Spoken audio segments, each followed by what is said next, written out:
नमस्कार साथियों, मेरा नाम अनुपम प्रसून है और मेरे साथ मेरे सहयोगी रोहित पांडे जुड़ रहे हैं और साथ ही हमारे साथ बहुत खास मेहमान एनके सूद साहब जुड़ रहे हैं जो पूर्व रॉ अधिकारी हैं। आपने उन्हें अलग अलग डिफेंस मामलों में एक्सपर्ट के तौर पर बहुत जगहों पर सुना होगा। आज उनसे हम कुछ खास बातचीत करने जा रहे हैं। बातचीत दो तीन मामलों पर होगी और इस वक्त पाकिस्तान की क्या हालत है, पाकिस्तान में कैसे टेंशन हाई है, उनसे बेहतर कोई और नहीं बता सकता है। बहुत बहुत स्वागत है सर एनके सूद साहब। बहुत बहुत शुक्रिया आपका। सर, सबसे पहला सवाल यही कि पाकिस्तान में जिस तरीके से अफरा तफरी का माहौल मचा है, भारत मॉक ड्रिल करने के लिए तैयार है। क्या तैयारियां लगातार बढ़ रही हैं, आगे बहुत कुछ होने जा रहा है और पाकिस्तान इतना डरा सहमा क्यों नजर आ रहा है? देखिए, ये हमारी एक टैक्टिक है, साइकोलॉजिकल वॉरफेयर हमने चालू किया पाकिस्तान के ऊपर। पाकिस्तान को हमने बिखरा दिया है और जिस तरीके से हमने पाकिस्तान पे प्रेशर डाला, पाकिस्तान बिखर गया है, पाकिस्तान परेशान है, कहता है 12 घंटे के अंदर अटैक होगा, 18 घंटे के अंदर होगा, 36 घंटे के अंदर होगा और पाकिस्तान को समझ नहीं आ रहा क्या करें। 4 दिन का एमुनिशन बचा, फिर आप इंडिया से पंगा लेने चले गए। देखिए, अगर पाकिस्तान को अटैक करना था, हमारे जो हिंदू जो यात्री थे या टूरिस्ट थे, तो उसको समझना चाहिए था कि इंडिया क्या एक्शन लेगा। ये पाकिस्तान की नाकामी है, ये पाकिस्तान की नासमझी है। क्या वो सोच रहे थे मोदी साहब यहाँ पे सिर्फ सर्जिकल स्ट्राइक करेंगे? उनकी मिसकैलकुलेशन है जिसका बहुत भारी दाम देना पड़ेगा पाकिस्तान को। और पाकिस्तान के पीछे जो उनकी फोर्सेस बॉर्डर पे आ गई हैं, उसकी वजह से पाकिस्तान की BLA के अंदर उनकी फोर्सेस को विड्रॉ करना पड़ा, फिर खैबर पख्तूनख्वा के से भी फोर्सेस को विड्रॉ करना पड़ा, जिसकी वजह से खैबर पख्तूनख्वा में 50 पाकिस्तानी सोल्जर्स को नंगा कर दिया, उनके सारी बंदूकें छीन ली। और BLA ने भी क्लेम किया कि उन्होंने 60 पाकिस्तानियों को मार दिया। पाकिस्तान के अंदर इकोनॉमिक कंडीशन पहले ही खराब थी, खाने की पीने की चीजें कम थी, फिर पाकिस्तान के अंदर प्रॉब्लम थी बिजली की, पानी की, और इंडिया ने उसके ऊपर पाकिस्तान पे एक अलग वार कर दिया। यानी कि पानी का वार जो सबसे घातक होगा पाकिस्तान के ऊपर। और वैसे भी जो पाकिस्तान के अंदर बरीघाट डैम का पानी जाता था उसको रोक दिया। अभी हमारी जब तक पूरी तैयारी नहीं है, लेकिन हमने क्या किया, कुछ दिन पहले पाकिस्तान को पानी ड्रॉप कर दिया था, पूरे डैम को खाली कर दिया, अब उसका पानी रोक दिया है, जिससे पाकिस्तान बहुत ज्यादा बौखला गया है। और इसके बाद जो किशनगंगा डैम है उसका पानी भी रोका जाएगा और उससे पाकिस्तान का जो डैम्स हैं जो बिजली प्रोड्यूस करते हैं वो भी बंद हो जाएंगे। तो पाकिस्तान, देखिए, वॉर का एक मेन पर्पस होता है दूसरे की इकोनॉमी को डैमेज करना, दूसरे के पूरे सिस्टम को डैमेज करना। हमारा जो पहला अटैक है वो है पाकिस्तान की आर्मी के ऊपर, दूसरा अटैक चल रहा है पाकिस्तान की इकोनॉमी के ऊपर, जिससे पाकिस्तान झटपटा गया। वहां पे एक्चुअली किसी का कंट्रोल नहीं है, पॉलिटिकल लीडरशिप को पता ही नहीं क्या हो रहा है, और जो डिफेंस के लोग हैं, जो आर्मी के चीफ हैं, वो अपने एजेंडे पे चल रहे हैं। अगर आपको इंडिया से लड़ाई करने का इतना शौक था तो तैयारी करके तो आते, जैसे आपने 1965 में की थी, जैसे अपने 1971 के अंदर की थी। इस टाइम पाकिस्तान की इकोनॉमी खराब है और उसके बाद पाकिस्तान युद्ध करने चला हिंदुस्तान से। अच्छा सर, कुछ लोग ये बार बार कह रहे हैं कि हमला कब करेंगे मोदी जी, हमला कब करेंगे, तो मीटिंग खेल रहे हैं बहुत सारे लोग। इसका आप देखेंगे ना, तो भारत में कुछ लोग ऐसे बैठे हैं, उनको लगता है कि गोला बारूद जब तक नहीं बरसेगा तब तक युद्ध शुरू नहीं होता है। इस पर आप क्या कहना चाहेंगे उन लोगों को? देखिए, ये लोग जो सोचते हैं ना कि इंडिया एकदम अटैक कर दे, अगर आप घर से बाहर निकलते तो क्या करते हैं? जूते चप्पल सब कुछ पहन के निकलते हैं ना, नहा धो के निकलते हैं, शेव करके निकलते हैं। तो हमारी आर्मी इतनी बड़ी है, उसको तो तैयारी करनी पड़ेगी। फिर अगर आप 3-4 दिन के लिए बाहर जाते हैं तो आपको पूरा बैग तैयार करना पड़ता है, पूरे घर को बंद करना पड़ता है। देखिए, बॉर्डर पे खड़े होकर आर्मी अगर पाकिस्तान पे अटैक कर देगी तो हम पाकिस्तान के जाल में फंस जाएंगे। अटैक तो पाकिस्तान पे हो चुका है, अटैक तो पाकिस्तान पे चल रहा है। जब 1971 का वार था तो उस टाइम पे 10 महीने का टाइम दिया था इंडिया ने पाकिस्तान पे वार करने के लिए। अभी कुछ टाइम तो बचा है, कुछ टाइम तो करने दो। अभी हमने IGLA-S मिसाइल डिफेंस सिस्टम भी है रशिया से, हमारी टीमें गई हैं इजराइल के अंदर, फ्रांस के अंदर, रशिया के अंदर और इवन स्वीडन के अंदर। स्वीडन से हमको 84 एक जो शोल्डर फायर पावर गन्स है वो प्रोक्योर की है, भेज दी उन्होंने।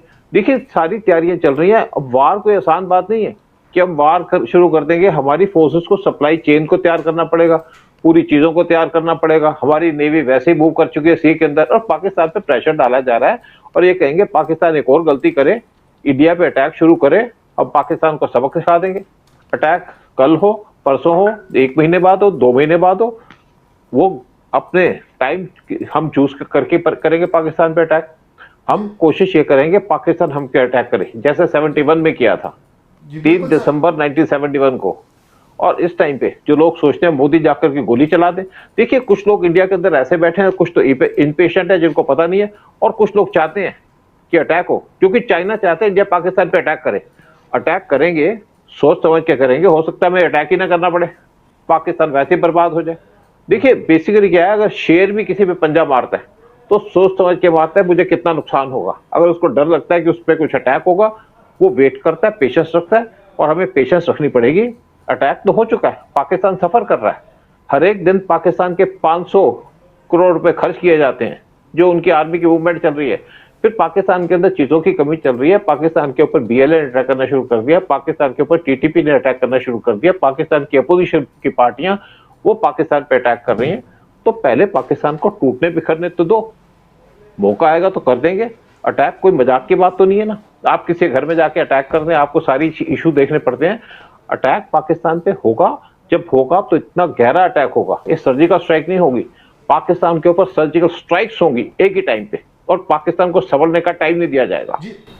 जी सर, लेकिन इस बीच जैसे पाकिस्तान से खबरें जो निकल कर आ रही हैं कि CCTV कैमरे तक हैक कर लिए गए सेना के, हैकर्स को बड़े प्लान्स पता चल रहे हैं, तो पाकिस्तान अपने आप में ही उलझा हुआ है। देखिए भी है ना, देखिए पाकिस्तान में आप देखिए इकोनॉमिक कंडीशन कितनी खराब हो गई है। इवन IMF ने कह दिया कि हम लोन नहीं देंगे, इवन जो फ्रेंडली कंट्री है वो कहती है पाकिस्तान को लोन नहीं देंगे। पाकिस्तान के पास $8 बिलियन है, हमारे पास $700 बिलियन पड़ा है फॉरेन एक्सचेंज के रिजर्व। देखिए हमने रफाल खरीदे अराउंड $7.8 बिलियन के, पाकिस्तान का जो टोटल डिफेंस बजट है वो है $10 बिलियन का। तो पाकिस्तान को संभलने का टाइम तो नहीं देंगे हम। पाकिस्तान देखिए वार का मतलब ये नहीं कि आप जाओ दूसरे घर में सीधा चढ़ जाओ, पूरी तैयारी करेंगे, अटैक करेंगे, रिफ्यूलिंग करेंगे, सारा सामान इकट्ठा करेंगे, और बीच बीच में पाकिस्तान पे प्रेशर तो डाला जा रहा है बॉर्डर पे। पाकिस्तान के पास 4 दिन का एमुनिशन बचा है, वार क्या पाकिस्तान करेगा, उसको खत्म कर देंगे। पाकिस्तान भी तमाम चालें चल रहा है सर, जैसे अभी 2022 से NSA का पद खाली था, ISI के चीफ असीम मलिक को उन्होंने पद पर बैठा दिया, और फिर अभी जब हम बात कर रहे हैं तो ISI हेडक्वार्टर भी शहबाज शरीफ पहुंचे हैं। आप रॉ में रहे हैं, आप थोड़ा समझाएंगे इस बात को विस्तार से। देखिए पाकिस्तान का इस टाइम पे NSA बनाना कुछ पर्पस तो सर्व करता नहीं। अगर देखिए जो काम किया पाकिस्तान ने किया, इंडिया ने पाकिस्तान को नहीं छेड़ा, पाकिस्तान ने इंडिया को छेड़ा। जब तुमने छेड़ा तो पूरी तैयारी करो, तुम्हारे पास तो NSA नहीं था। अब शहबाज शरीफ को आप समझिए कि शहबाज शरीफ की कितनी समझ है, क्या वो क्या एडवाइस दे सकते हैं आर्मी को, क्या आर्मी सुनती है उनकी कभी? देखिए इससे कोई फर्क नहीं पड़ता। हम देखिए वार से पहले आपको पूरी तैयारी करनी पड़ती है। जैसे दिसंबर 1971 में, जनवरी 1971 में इंडिया ने पूरी तैयारी कर ली थी पाकिस्तान पे अटैक करने की, और उसके बाद इंदिरा गांधी ने उस टाइम के आर्मी चीफ को बुलाया कि हम तैयार हैं, आप बताइए क्या कर रही है। उन्होंने कहा जी मुझे 10 महीने का 1 साल का टाइम चाहिए। उस टाइम पे रॉ ने पूरा मैप ड्रॉ कर लिया था कि पाकिस्तान पे क्या करना है। देखिए लड़ाई का पर्पस ये होता है कि आप पर्पसफुल लड़ाई हो, आप गोलियां चलाने से लड़ाई नहीं होती। आप लड़ाई करेंगे तो क्या अचीव करना चाहते हैं? क्या हम पाकिस्तान से POK लेना चाहते हैं? उसके लिए पूरा मैप तैयार करना पड़ेगा, पूरी तैयारी करनी पड़ेगी। और दूसरी बात है कि हम पाकिस्तान से बलूचिस्तान को अलग करना चाहते हैं ताकि पाकिस्तान कमजोर हो, उस पर भी काम किया जा रहा है। BLA इस टाइम पे पूरी तैयार हो चुकी है, एक आर्मी की तरह पाकिस्तान पे अटैक कर रही है। दूसरी तरफ इवन खैबर पख्तूनख्वा के लोगों ने कह दिया हम पाकिस्तान के साथ नहीं खड़े। देखिए पाकिस्तान को हमें सबसे पहले अंदर से तोड़ना पड़ेगा ताकि पाकिस्तान हमारे पे एक गोली ना चला सके, और यही हाल पाकिस्तान का कर ही रहे हैं। जो लोग बहुत उम्मीद कर रहे हैं कि गोली चला के क्या वार हो जीत जाएंगे, हम पाकिस्तान के चंगुल में नहीं फंस सकते। पाकिस्तान की प्लानिंग ये है कि इंडिया उस पर अटैक करे, इंडिया उसको अवॉइड करेगा। इंडिया ने पाकिस्तान को चारों तरफ से घेर के रखा हुआ है, बॉर्डर पे और साथ में सी पे भी, और पाकिस्तान की नेवी इस टाइम पे बाहर नहीं आ पा रही सी से, और उनके आर्मी के लोग बंकर छोड़ के भाग चुके हैं, उनके जनरल्स रिटायर कर रहे हैं, इस्तीफा दे रहे हैं अपने आर्मी से, उनके आर्मी के लोग भी भाग रहे हैं। तो पाकिस्तान पे जो लोग उम्मीद करते हैं इंडिया अटैक करे, अटैक करना कोई आसान काम नहीं है। अटैक तो हो चुका है, स्टार्ट हो चुका है, वार स्टार्ट है इस टाइम पे। लेकिन फाइनल वार जो लोग सोचते हैं कि गोली चला के होगा, वो भी हो जाएगा। सर मैं आपसे एक चीज पूछना चाहता हूं कि एक साइकोलॉजिकल वॉर में पाकिस्तान ने हाल ही में एक प्रोपेगेंडा फैलाया। प्रोपेगेंडा ये था कि तुर्की की एक नेवल शिप आती है पाकिस्तान में और पाकिस्तानी सैनिक और तुर्की सैनिक दोनों आपस में एक दूसरे का झंडा लहराते हैं और दिखाया जाता है कि देखो भारत तुर्की आ गया। इससे ये क्या खिलौना है कि वाकई में तुर्की के पास कुछ पावर है कि इस युद्ध में पाकिस्तान का सपोर्ट कर सकता है? देखिए, तुर्की ने डिनाई किया है पाकिस्तान को सपोर्ट नहीं करेगा, लेकिन मैं नहीं तुर्की की बात मानता। तुर्की पाकिस्तान को सपोर्ट करेगा, लेकिन क्या तुर्की का कोई मुकाबला है इंडिया से? तुर्की पाकिस्तान को ड्रोन्स देगा, जो उनके TB2 बख्तियार ड्रोन्स हैं वो देगा और इक्विपमेंट भी देगा। उससे क्या फर्क पड़ता है? क्या पाकिस्तान हमसे वार जीत जाएगा ड्रोन के बेसिस पे? ये जरूर माना जाए कि जो पिछला वार हुआ था अजरबैजान अर्मेनिया के बीच में, उसके अंदर अजरबैजान ने टर्किश ड्रोन्स को यूज किया था क्योंकि उनके पास डिफेंस सिस्टम नहीं थे।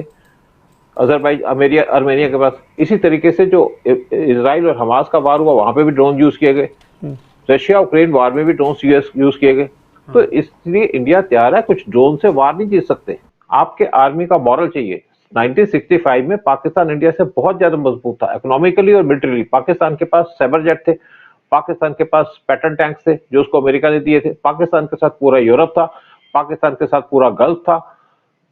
उनको ईरान ने 400 टैंक दिए थे, उनको सऊदी ने भी 400 टैंक दिए थे। क्या पाकिस्तान वार जीत पाया? नहीं जीत पाया। तो पाकिस्तान को कुछ ड्रोन्स मिलने से क्या पाकिस्तान वार जीत पाएगा? टर्की उसके साथ क्या आके इंडिया के साथ लड़ाई कर लेगा? टर्की, कोई भी कंट्री किसी के साथ वॉर में इन्वॉल्व नहीं होती। जब रशिया यूक्रेन वॉर हुआ तो कोई सामने नहीं आया, सिर्फ आर्म्स सप्लाई किए। तो टर्की करना सप्लाई करेगा, जरूर करेगा, हम जानते हैं। और दूसरी तरफ चाइना भी सप्लाई करेगा। तो चाइना इनको वैसे भी सप्लाई करता था, लेकिन कोई आपको सामान फ्री में नहीं देगा, पैसे में देगा। और IMF की टीम जा रही है, इंडिया ने उसे कह दिया आप पाकिस्तान को लोन मत दो, और उम्मीद है कि पाकिस्तान को लोन नहीं मिलेगा। इवन UAE सऊदी को इंडिया ने कह दिया इनको लोन मत दो, वो भी नहीं देंगे, क्योंकि हर एक अपने कंट्री का रिलेशन मेंटेन करना चाहते हैं इंडिया से भी। देखिए, टर्की के आने से कोई फर्क नहीं पड़ेगा। टर्की के 2 शिप भी आ जाए तो भी फर्क नहीं पड़ेगा। US ने तो अपनी 7th फ्लीट भेज दी थी 1971 वार में, तो भी इंडिया जीत गया।